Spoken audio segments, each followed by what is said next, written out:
after you flush. So that's really important. It's amazing. We got a preview tour last week, and I was just blown away by the expanse and the size of the process. It's a huge facility out there, and they're going to be doing tours. So we'll have Julie talk a little bit about that. But before we get into that, let's. Julie, could you please introduce yourself and talk about how you became involved with the clean water issues at the Clark County Water Reclamation District? Sure. Again, I'm Julie Chadburn with the Clark County Water Reclamation District. And there's always a need for clean water, and careers in clean water are always in demand, and it's a stable career to have. It's a fun career, exciting, and you're doing such a good job. Even if you're not the scientist or the engineer, there's always supporting jobs that are equally as important to get that clean water into our community. And water is life, as we know, so it is truly a life-saving, life-enhancing work that you guys do there. What are the main functions, I guess, of the Clark County Water Reclamation District? What do you folks accomplish every day on behalf of Southern Nevada residents, and who do you serve? Sure. We serve over 260,000 customers. Most of those are the residential customers in unincorporated Clark County, but we also take the wastewater from the Las Vegas Strip. So we have over 10,000 commercial customers in our service area as well. We treat the water from the unincorporated areas of the Las Vegas Valley, and as well as Blue Diamond, Laughlin, Indian Springs, Moapa Valley, and Searchlight. Wow, so I know all the major cities like Las Vegas, Henderson, North Las Vegas, they all have their own treatment facilities, but you fill in everything else within the county, which Yes, is a huge area too. It's a lot of geography to cover, so that's something. How long has the Clark County Water Reclamation District been around and treating wastewater in this county? Well, we started off as the Clark County Sanitation District back in 1954. That was when the district was first organized.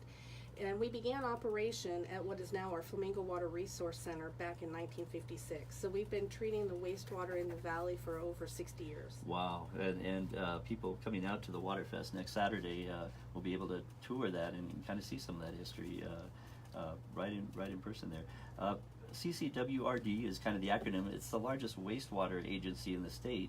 How many miles of pipeline to cover all that expanse? Right, we have over 2,100 miles of pipeline. Wow. And we have 23 lift stations that help get that water to our 6 treatment facilities. So these are the pumps that push that from the sewage system through to the treatment facility. That's fantastic.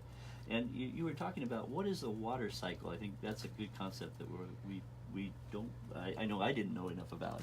Right. Well, I think that we've all heard about the water cycle when we were in elementary school, but here in our community we have the water care cycle. It's very similar, but it's even more important.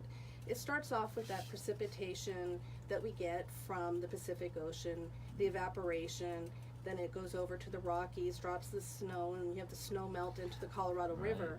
Then you come up with the second phase, which is consumption. So all of the communities along the Colorado River that use the water for either drinking, irrigation, recreation.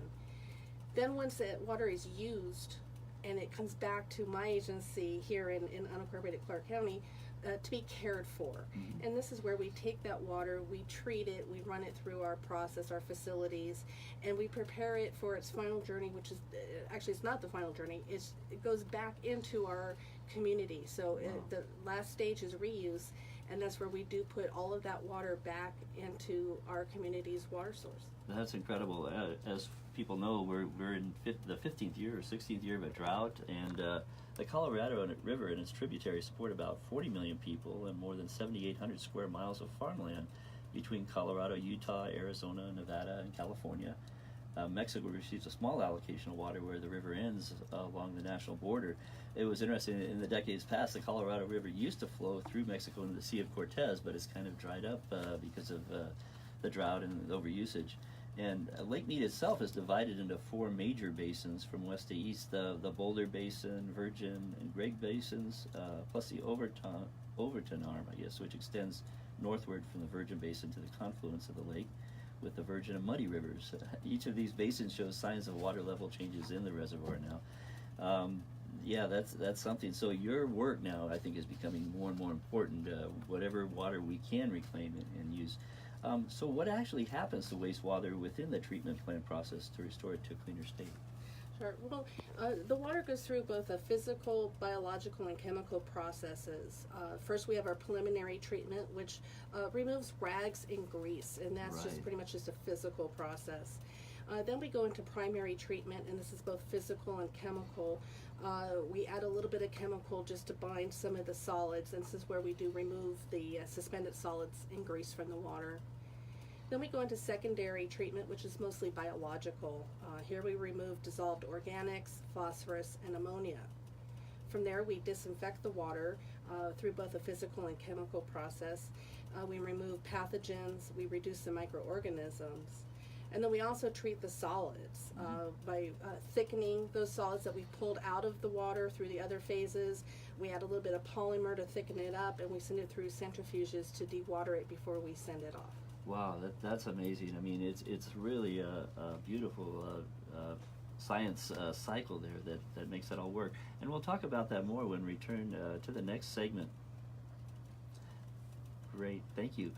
And so basically, we're looking at what was interesting to me was we were talking about when it comes out of that processing segment or through those different stages, it's actually cleaner than, say, you were saying, the regular runoff water that goes through the wash. So you're actually improving the Las Vegas wash that goes out to Lake Mead from the other water, the runoff water that combines with what you've reprocessed as well. So I think that's interesting. We'll talk about that more when we come back. Thank you.